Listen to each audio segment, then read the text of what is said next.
faith we see the hand of God in the light of creation's grand design, in the lives of those who prove His faithfulness, who walk by faith and not by sight. By faith our fathers roamed the earth with the power of His promise in their hearts, of the holy city built by God's own hand, a place where peace and justice reign. We will stand as children of the promise. We will fix our eyes on Him, our soul's reward, till the race is finished and the work is done. We'll walk by faith and not by sight. Join with us. By faith the prophets all attained, when the longed-for Messiah would appear, with the power to break the chains of sin and death, and rise triumphant from the grave. By faith the church was called to go in the power of the Spirit to the lost, to deliver captives and to preach good news in every corner of the earth. We will stand as children of the promise. We will fix our eyes on Him, our soul's reward, till the race is finished and the work is done. We'll walk by faith and not by sight.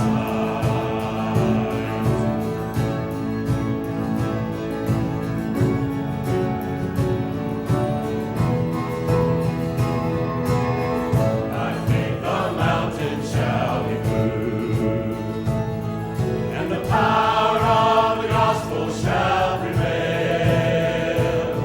For we know in Christ all things are possible, for all who call upon His name. We will stand as children of the promise. We will fix our eyes on Him, our soul's reward, till the race is finished and the work is done. We'll walk by faith and not by sight. We will stand as children of the promise.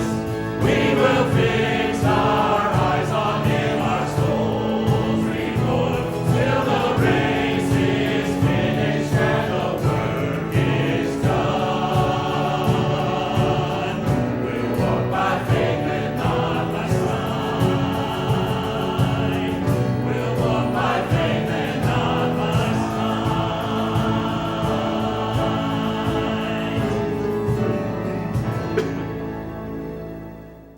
Maybe you heard about a few years ago the story about three young husbands in a hospital waiting room waiting for their wives to give birth like they used to do.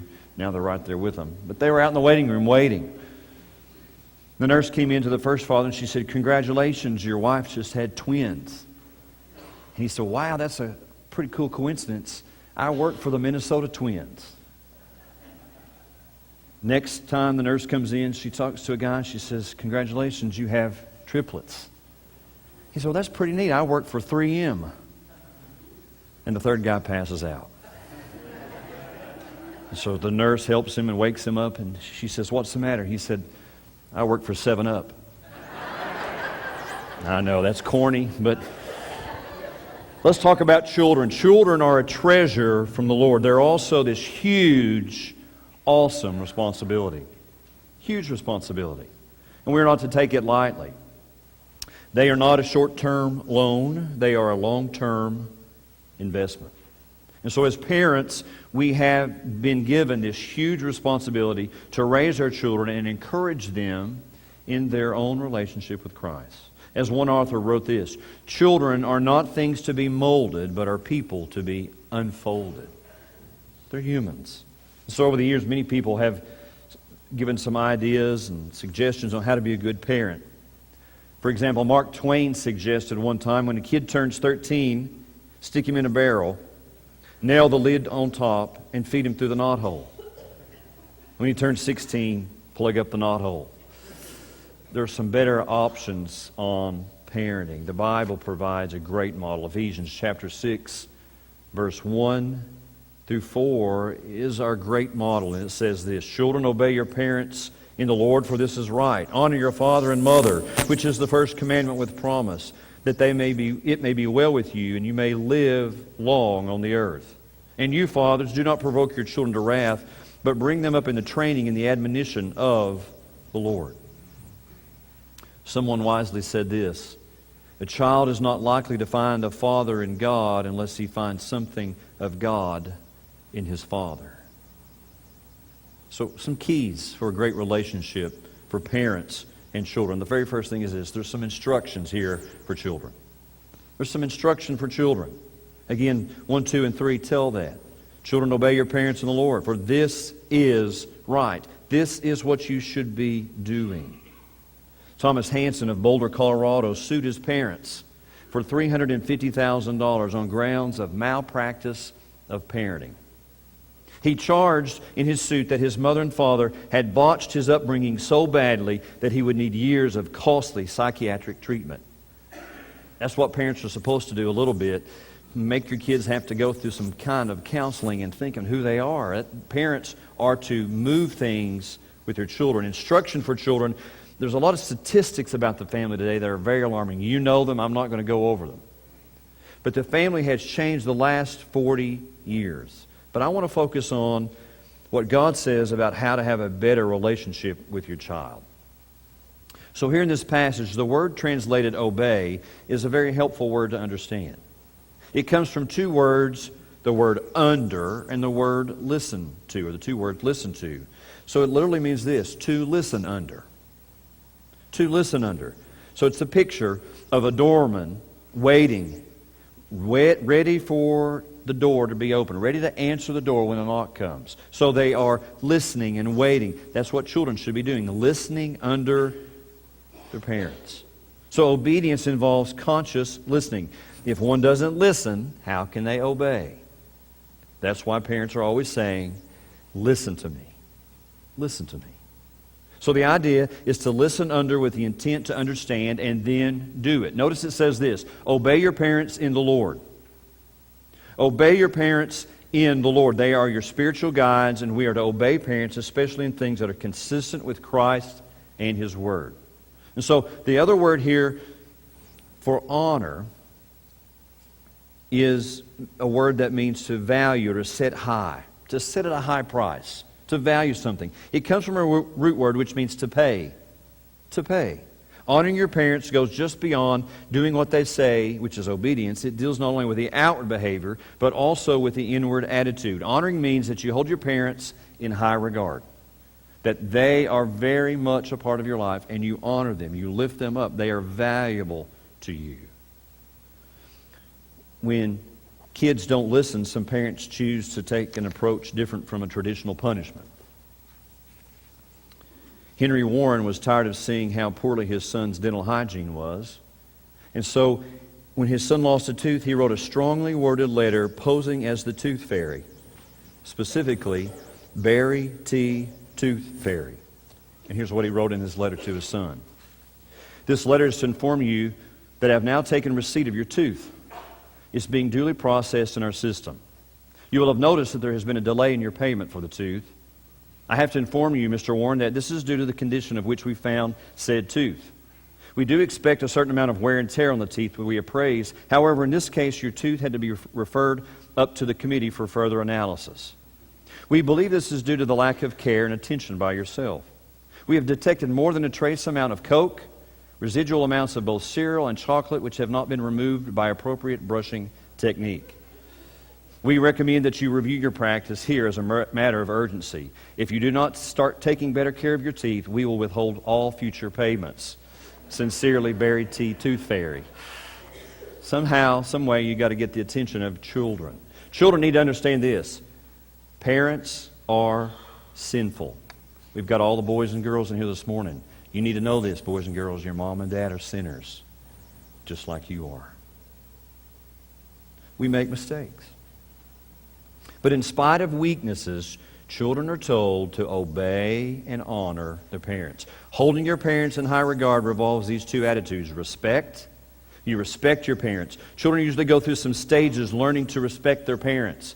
It's a little different from when they're little and when they're teenagers and when they're adults. Someone has said there are basically 4 stages. They idolize their parents, first of all.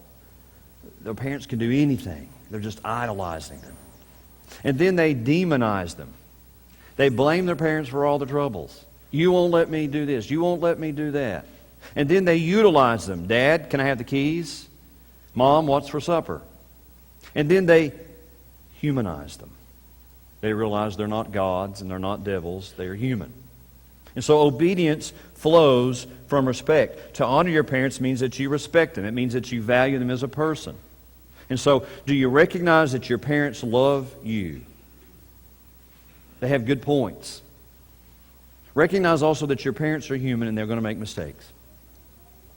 But they are who and what God has given to you specifically on purpose. So respect them and then trust them. Parents are entrusted with protecting their kids from making bad mistakes. Obedience flows from trust. Do you trust them to make the right decisions for you? Do you believe that your parents have your best interests at heart? There are times in life that if you had followed your parents' advice, you would have been saved from some heartache. Remember those times, adults? If I had just done what mom or dad had said, I wouldn't have got in the mess that I got in. So respect and trust should lead to obedience. You may not agree with what your parents tell you, but if you respect and trust them, you will do what they tell you to do. So honoring parents is different than simple obedience. It's respect and trust. And so that's what Paul says to the children.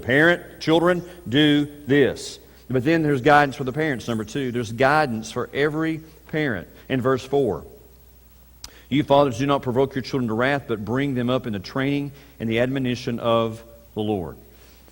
If you've been a parent more than about 15 minutes, you know that it's difficult. It's a difficult thing to do. I believe I realized it on the ride home, about the 30-minute ride home from the hospital, when we put Anna in the back seat and I drove 4 miles an hour all the way home. You had precious cargo. We had precious cargo there. And so parenting is difficult, and from then on you begin to learn and grow and develop, but you want to be the best parent in the world, and yet we fail. We fail with regards to our children. Parenting often involves the D word, discipline. We have to discipline our children because children do make wrong choices. And so discipline, even though we see it as children, we would see it as a bad thing, but it's a good thing. It's very essential, as a matter of fact, for raising healthy children. Have you seen parents not discipline their children? We see in both the Old and New Testament how important discipline is. Proverbs chapter 22, verse 15 says, "Folly is bound up in the heart of a child, but the rod of discipline will drive it far from him." Hebrews 12:10, "Our fathers disciplined us for a little while as they thought best, but God disciplines us for our good, that we may share in His holiness. No discipline seems pleasant at the time, but painful. Later on, however, it produces a harvest of righteousness and peace for those who have been trained by it." And so discipline is very important for your children. It's a challenge. How do you guide your children into truth? You discipline them. Dr. James Dobson gives 6 keys to shaping a child's will. He says this: define the boundaries before they're enforced. When defiantly challenged by your child, respond with confident decisiveness. Don't back up with them. Distinguish, number 3, between willful defiance and childish irresponsibility. Sometimes kids don't have the responsibility. They're not able to follow certain rules, or are they willfully defying you? Reassure and teach after the confrontation is over. Don't just leave it at the discipline. Avoid impossible demands on your children, and he says just let love be your guide.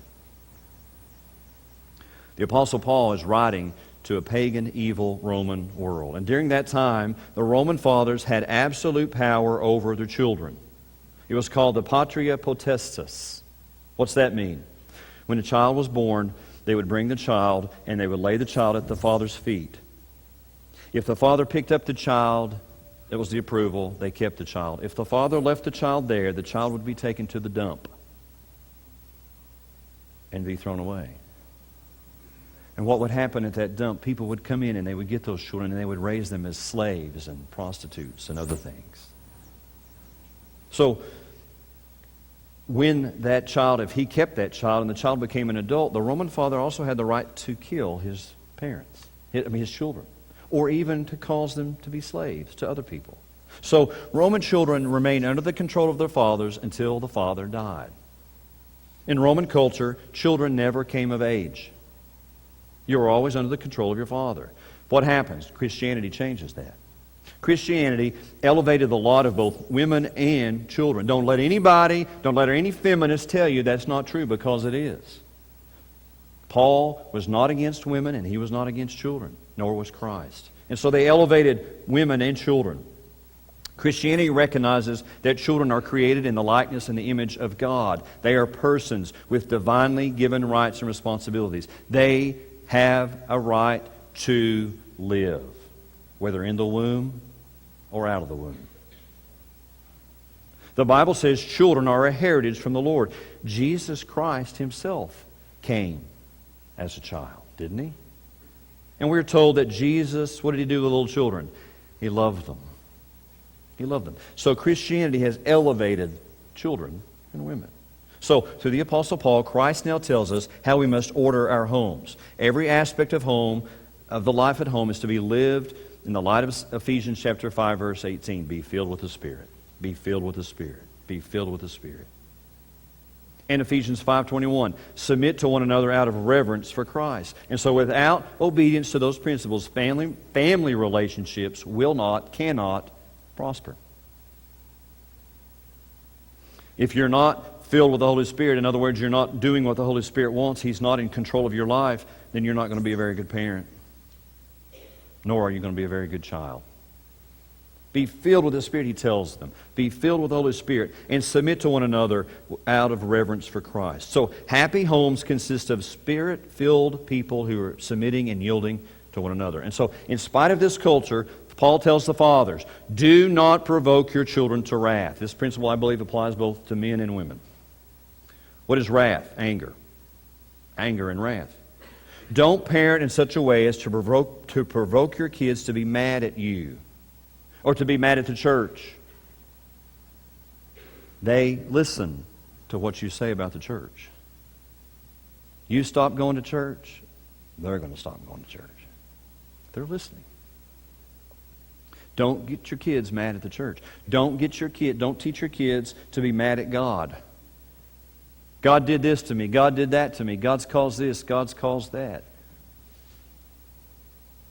Don't teach your children to be victims. Victims. But show them that they are victors in Jesus Christ. They can overcome anything through Christ. And so anger is usually the result of broken expectations. So how do you keep from provoking your children to wrath when they're pushing you to the limits? How do you keep from doing something like that? Well, a godly home has some godly rules. So we need to know, are your rules understood? Are your rules understood? Do your children clearly know what's expected of them? Have the rules been laid out clearly? You know, it's frustrating when you're penalized for something just because you don't know the rules. I want you to watch this video, just a little small clip. It's from a great theologian that explains rules. Go ahead. Not quite, Sheriff. Please, Andy. Now, there are a few things start to avoid any grief later on.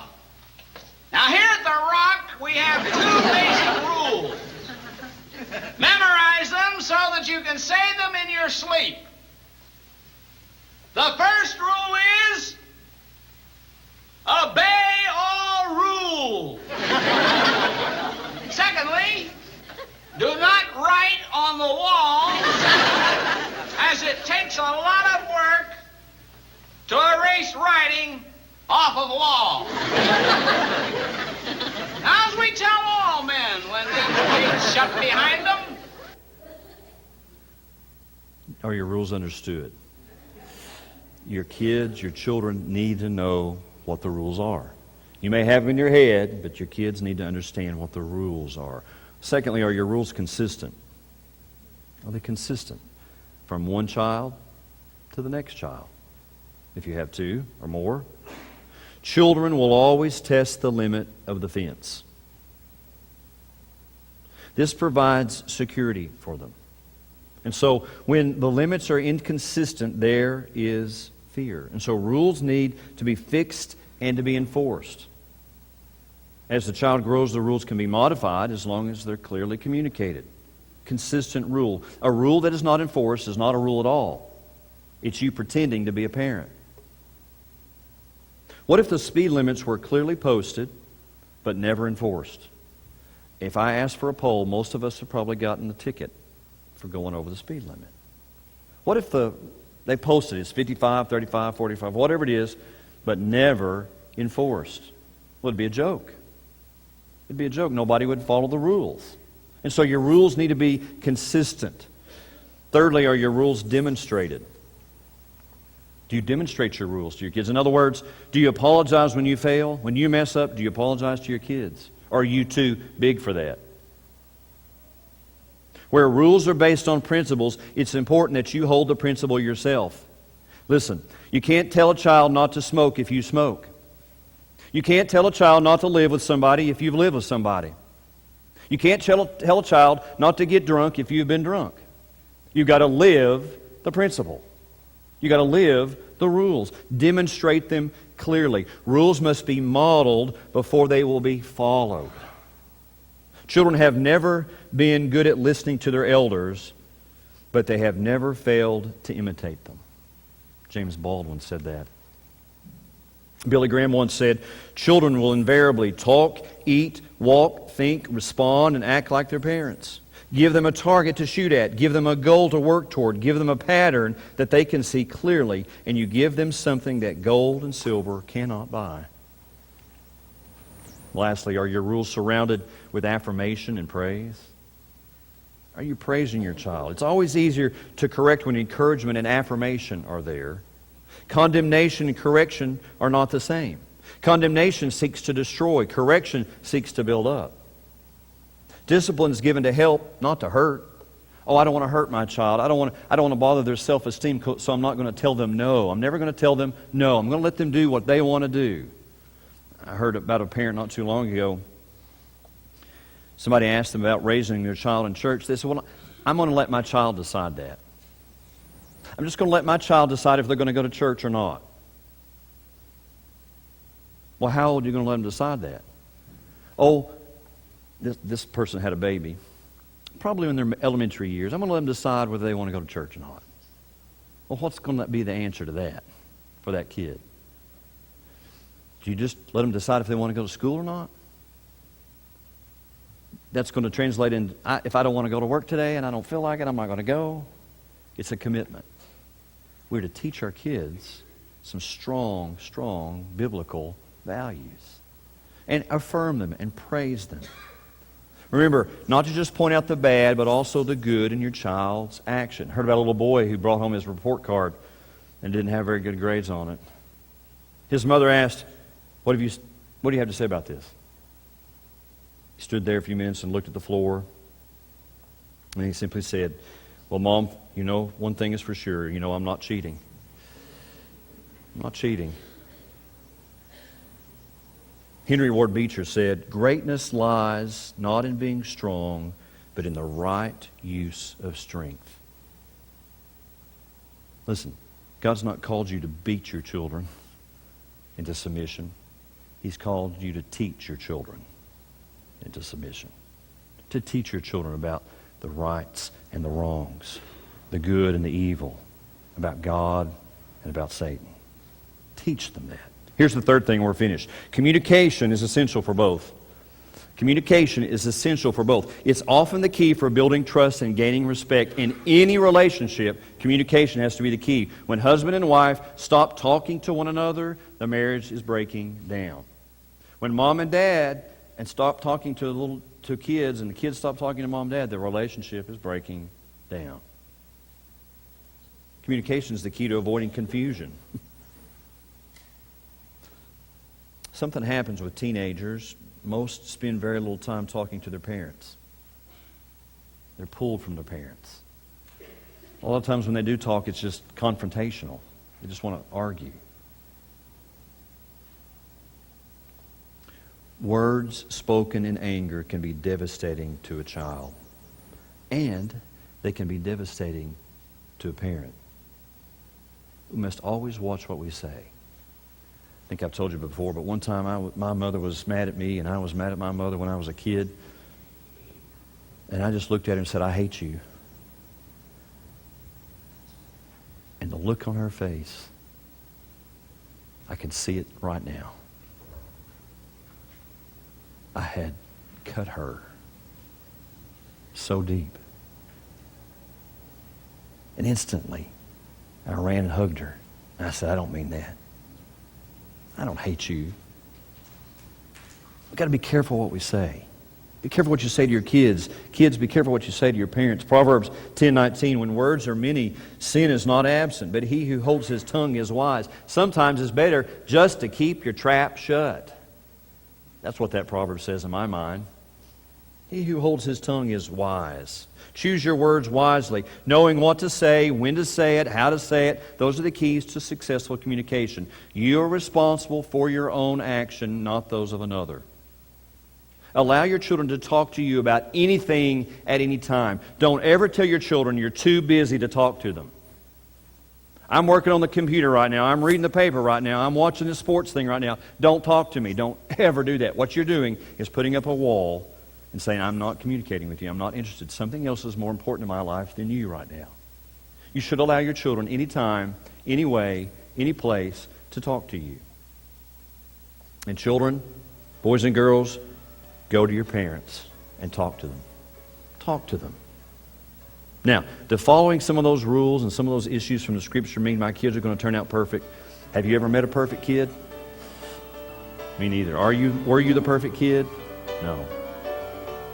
There's nothing that guarantees that since children make their own choices, that they're going to be perfect, that they're going to follow out perfect. But you and I had better be sure we teach them how to make great choices. We need to teach the best we can our kids discernment. Proverbs 15:21, folly is joy to him who is destitute of discernment, but a man of understanding walks uprightly.